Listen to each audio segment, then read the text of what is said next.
Et bien, bonjour à toutes et à tous, c'est Androtech pour une nouvelle vidéo. Donc bien sûr, vidéo très rapide parce que cette vidéo va faire moins de 20 minutes. Parce que voilà, j'ai pas tellement de temps en ce moment.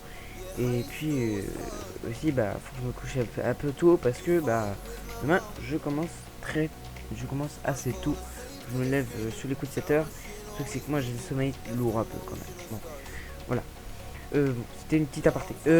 Donc aujourd'hui, nous allons faire un truc très rapide. Enfin, rapide quand même. Parce qu'en fait, je vais vous dire en fait que j'ai récupéré un Mac de mi-2011. Donc ce n'est pas une blague, c'est un Mac que j'ai refait pour mon père. Et le truc c'est que ce Mac là était déclaré comme HS.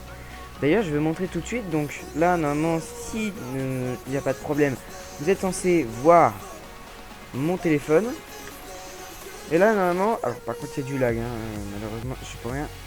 Hop, il s'agit du Mac, pour vous dire que c'est pas une blague. Il y a bien le logo Apple derrière, voilà.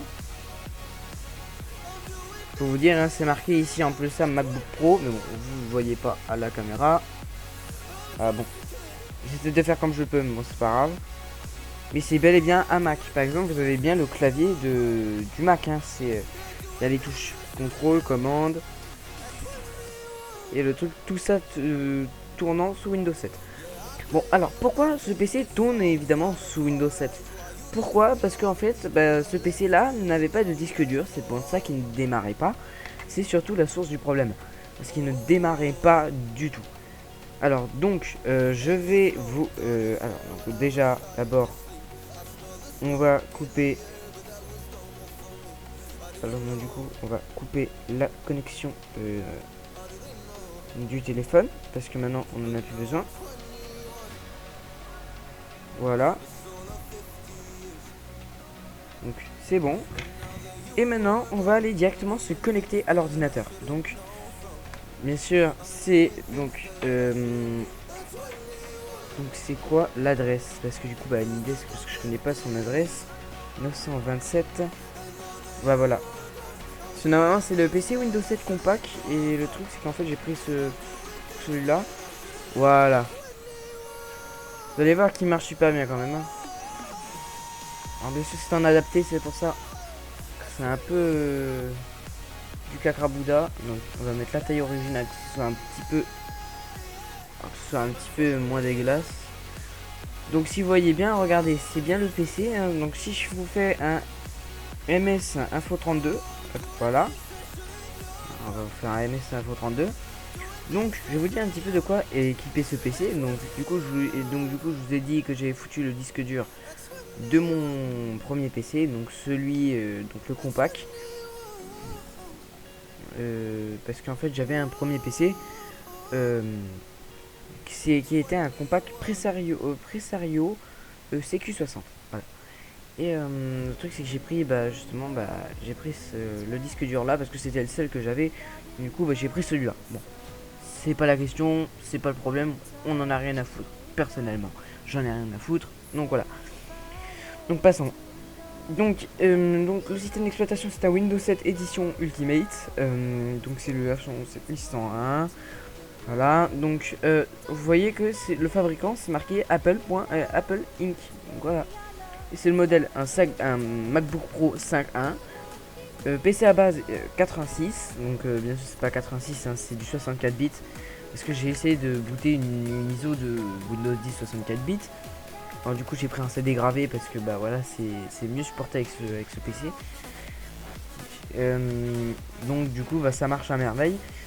La version du BIOS, donc c'est une Apple.inc, donc bien sûr, voilà le dernier correctif de BIOS date de 2012. Donc c'est un MacBook Win 2011, donc il n'est pas tout jeune non plus. Donc du coup vous avez toutes les caractéristiques. Je vais vous montrer ça un petit peu plus en détail sur l'ordinateur directement. Donc si je fais dans les propriétés du PC, hop, voilà. Vous allez voir, vous voyez une Intel Core 2 Duo P8600 à 2,40 GHz. Donc, en gros, la fréquence de mon processeur à moi. Bien sûr, en mode boosté, parce que le mien, sinon, va à 2 GHz sans le mode boosté. Donc la mémoire installée, donc j'ai 2 Go de RAM sur ce Mac. Donc c'est aujourd'hui c'est une vieille bouse, hein, parce qu'aujourd'hui moi personnellement j'en ai, bah vous le comptez en fait, 2, 4, 6, 8. Donc j'en ai 4 fois plus personnellement. Donc voilà. J'ai un système d'exploitation 32 bits comme je vous l'ai expliqué. Et bien sûr il n'y a pas fonctionnalité tactile, hein. Là je suis en train de toucher l'écran, ça fait pas grand chose. Voilà.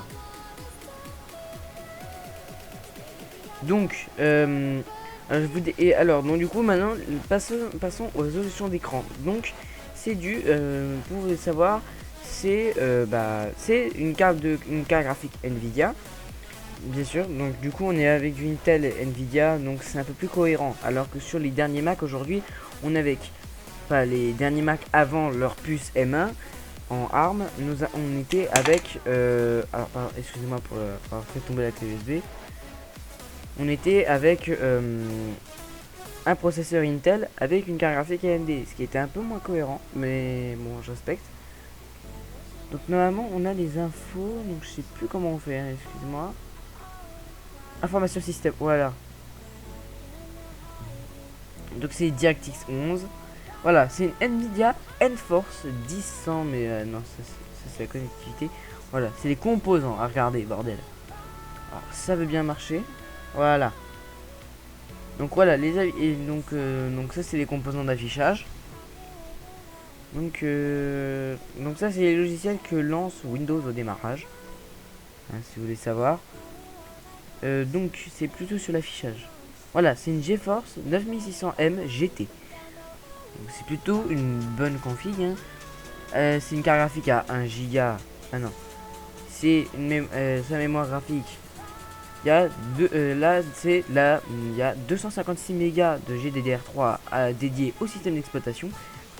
Et si vous voyez, c'est une carte graphique de 1 Go. Hein, voilà, donc ça veut dire que vous pouvez largement faire tourner Minecraft dessus. Donc voilà, donc c'est un très bon PC quand même. Donc pour ce qui est de l'affichage, c'est du 1440 par 900 propulsé à 60 Hz.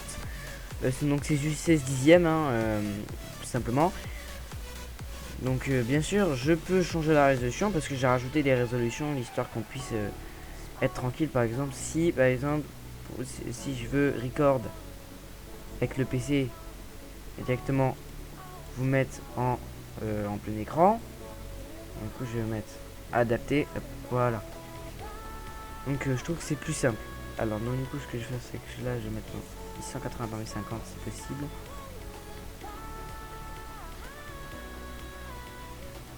Et bon, c'est pour vous montrer à quel point ça peut marcher et ça peut bien marcher. Donc ce que je vais faire c'est que je vais rebasculer en 1440 par 900. Voilà. Merde, c'est pas fait exprès. Donc voilà, c'est pour vous dire à quel point il marche bien, hein. Et tout ça tournant sous Windows 7. Donc bien sûr, l'ordinateur, je vais vous expliquer pourquoi en fait il marchait pas. Bah, comment j'ai fait pour résoudre le problème. En fait, je me suis dit, bah tiens, dans ma tête, c'est bizarre quand même qu'il n'y ait pas un disque dur à l'emplacement où, où en fait mon père disait que tu pouvais rajouter un disque dur sur le PC. Je me suis dit, bah en fait, il n'a pas de disque dur le PC, il n'y a aucun disque dur dedans. En fait, mon père il a cru que en fait il y avait un gros disque dur dans le PC parce qu'on avait vu un boîtier. En fait, c'était la carte mère. Donc en gros, en fait, c'était la suite de la carte mère plus l'alimentation. Et le gros boîtier c'était l'alimentation tout simplement. Donc du coup je me suis dit bah tiens on va rajouter, on va allumer le PC avec une clé USB. Et c'est ce que j'ai fait et ça a marché.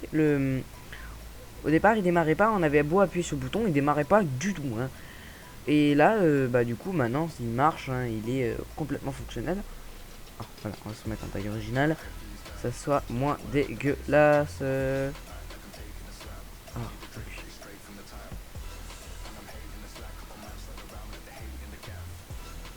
Ça veut bien se mettre parfaitement.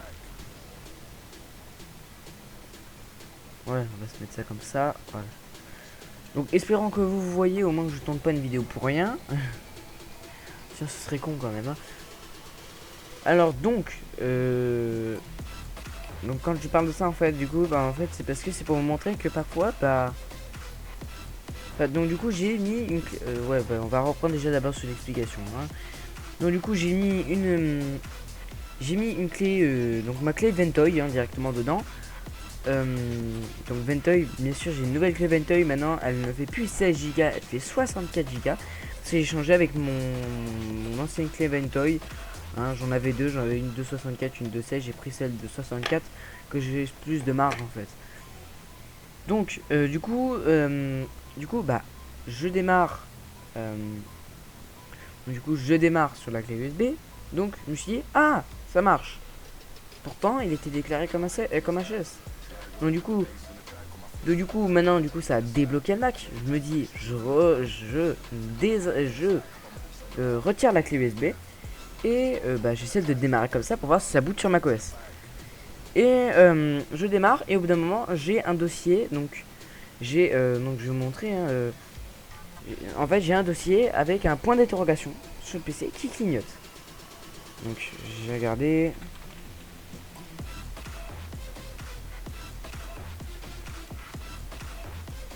Point interrogation Mac, voilà. Donc je vais vous montrer une image. Hein.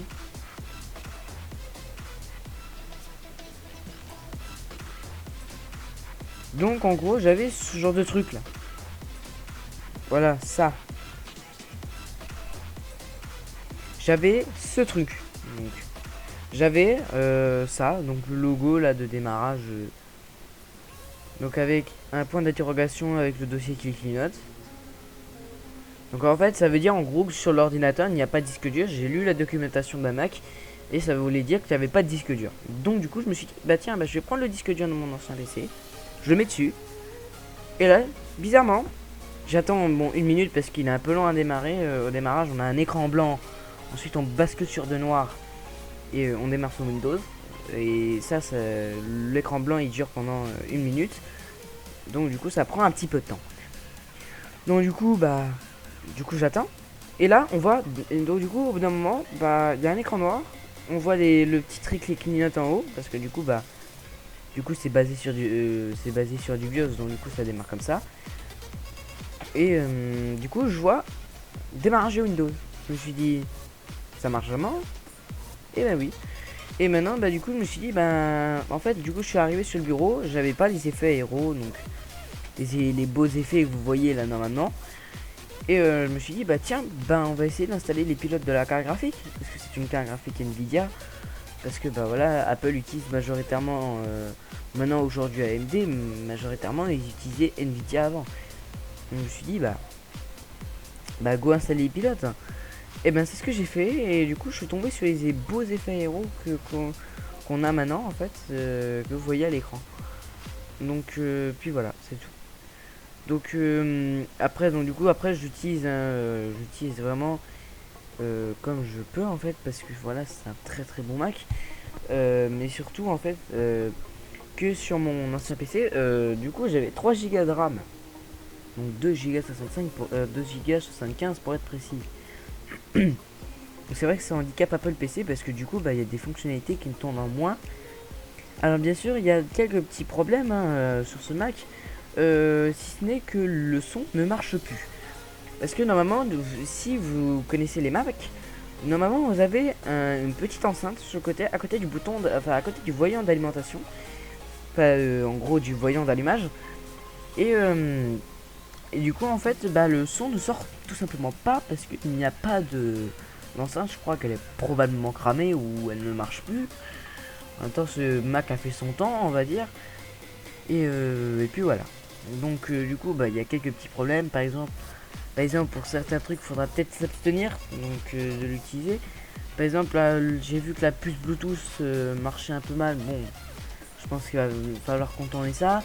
Le son bah vous mettez un casque bien sûr, vous pouvez contourner ça grâce au casque. Mais bon c'est pas le plus pardon excusez-moi, c'est pas le plus pratique non plus. Voilà. Mais après j'ai fait plein de trucs dessus hein. Après je peux vous faire par exemple là du coup mon père je lui dis tiens j'ai réparé ton Mac, il me dit c'est super. Mais justement, il a jamais vu en fonctionnement, donc du coup, bah, je le montrerai quand je pourrai, mais puis voilà.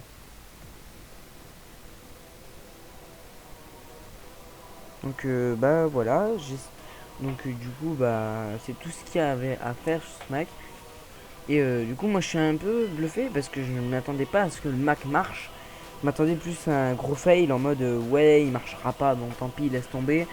Et ben je me suis dit bah non en fait on va pas laisser tomber parce que s'il marche c'est bête ce serait bête de le jeter en fait.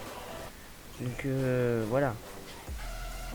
Donc du coup j'ai réussi à faire j'ai réparé plein d'ordinateurs hein, mais réparer un Mac pour moi c'était un grand exploit, surtout qu'il est un peu abîmé. Parce que en fait le Mac est tombé une seule fois, il est tombé une fois parce que justement l'ancien propriétaire me l'avait dit. Hein, l'ancien propriétaire nous a dit ouais le Mac est tombé une fois, donc du coup il est un peu plié sur la carlingue. Il marche très bien, ça n'empêche pas de fonctionner, il tourne à merveille l'ordinateur. Donc en fait tout ce qu'il nous reste à faire en fait c'est de. Donc mon père a dit qu'il avait un disque dur. Et donc du coup on va essayer de télécharger l'ISO de Catalina. Enfin de l'ISO de macOS en fait.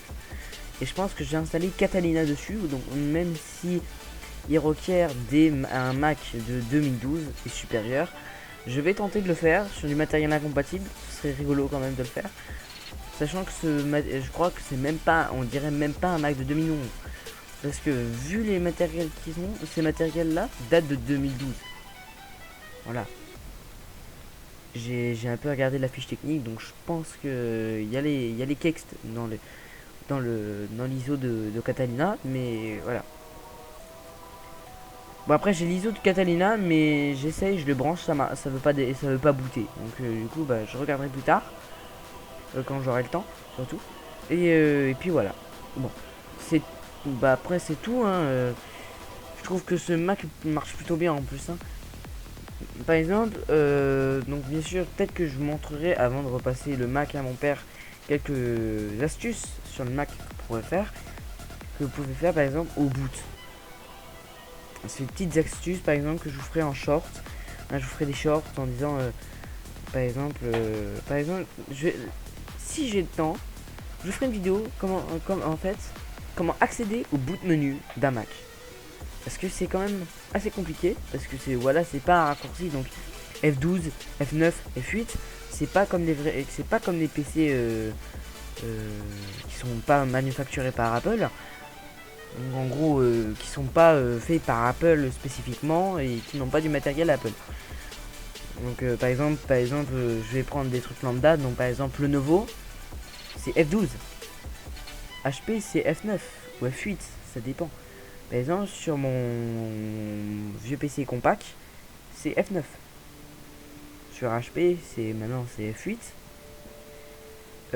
Sur Xiaomi, c'est Delete. Donc Delete. Enfin non, Delete. Voilà, c'est comme ça qu'on dit. Delete. Donc c'est la touche Delete sur le clavier. Donc en français, ça veut dire la touche Supr. Donc supprimer. Sur certains autres, donc par exemple on va prendre un truc qui est complètement différent. Donc par exemple sur les machines virtuelles, donc on va dire VMware et QEMU sont armés d'un BIOS officiel. Hein. Par exemple justement VMware utilise Phoenix BIOS et du coup en fait pour aller sur par exemple le boot menu, c'est échappe par exemple. Surtout que voilà quoi. Après si vous voulez que par exemple je fasse tourner par exemple je fasse tourner une machine virtuelle là-dessus, on peut peut-être tenter, hein, on sait jamais. Donc voilà, bah à voir. Alors bien sûr un truc qui m'a un peu qui m'a choqué en fait, c'est que ce PC là en fait ils n'ont pas. Donc bien sûr je vous avais parlé de la RAM qui avait juste 2 Go de RAM. Et ben en fait juste en démontant tout le bas du PC, en fait toute la coque du bas du PC, vous pouvez accéder à la RAM. Et la RAM en fait vous savez quoi, c'est du DDR3. Donc ça veut dire qu'on peut foutre 8 Go, enfin non, 16 Go de DDR3 dans ce Mac. En 8500, en PC3 8500S. Donc ça c'est la bande passante si vous voulez savoir. Au pire, allez regarder sur un forum qu'est-ce que ça veut dire, le PC3 8500S. Voilà. Bon, alors donc du coup, je voulais vous parler de ça parce que bah voilà, pour moi ça semble assez important parce que bah voilà, j'adore franchement, c'est plutôt sympa. Donc puis voilà. Donc je mets fin à la connexion parce que bah voilà, c'est tout ce que je voulais vous dire. Alors donc j'ai vu un truc, c'est que la vidéo la plus vue de ma chaîne a fait 719 de vues, si je me rappelle bien. À voir, attendez. Donc du coup vous le voyez pas, mais moi je le vois, vous ne faites pas. Ma vidéo la plus vue de ma chaîne a fait 712 vues. Donc je tenais vraiment à vous remercier parce que 712 vues quand même, vous cartonnez les mecs. Hein. Donc ma vidéo la dernière. Donc on va faire aussi un petit point sur la chaîne. Donc la deuxième vidéo la plus vue, c'est Linux Mint 20.2 bêta est là. Je l'ai testé avec Maté super top présentation d'OS. Et elle a fait 90 vues. Ça va. Et ben sinon, pour les nouveautés de Windows 10 21H1, explication édito, donc elle fait 712 vues. Voilà. Donc j'espère, donc c'était tout pour cette vidéo. J'espère qu'elle vous aura plu. J'ai passé un très très bon moment en votre compagnie. Si vous avez aimé, mettez un pouce bleu. Si vous n'avez pas aimé, mettez un pouce rouge. Moi ça m'est égal, je m'en fous. Parce que pour moi c'est un plaisir de vous faire des vidéos. Et puis si vous n'aimez pas, bah, c'est pas grave, je vais pas m'en priver pour les autres. Bon bah n'hésitez pas à vous abonner, d'activer la cloche. Parce que bah voilà, sinon c'est pas drôle hein. Et puis vous pensez vraiment que je vais pas faire comme les autres youtubeurs? Non, je déconne. Pour moi ça m'est égal. Je sais très bien que dans tous les cas vous regardez quand même mon contenu. Et ça franchement je peux vous en remercier. Bon, j'espère que cette vidéo vous aura plu. Et moi je vous laisse là-dessus. C'était tout pour cette vidéo. Et moi je vous dis à plus tard. Salut!